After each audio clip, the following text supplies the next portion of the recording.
आहिस्ता जीत गया टर्टल और रैबिट की कहानी। एक हरा भरा जंगल था।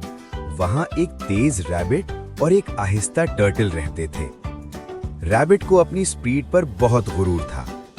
रैबिट हंसकर बोला, अरे टर्टल, तुम इतने धीमे हो, कभी रेस जीत ही नहीं सकते।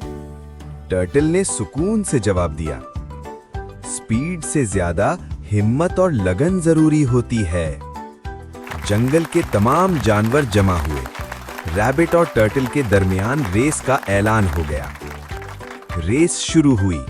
रैबिट बिजली की तरह आगे निकल गया, जबकि टर्टल आहिस्ता मगर लगातार चलता रहा। रैबिट ने सोचा, टर्टल तो बहुत पीछे है, थोड़ी देर सो जाता हूं। और वो दरख्त के नीचे सो गया। टर्टल बिना रुके चलता रहा।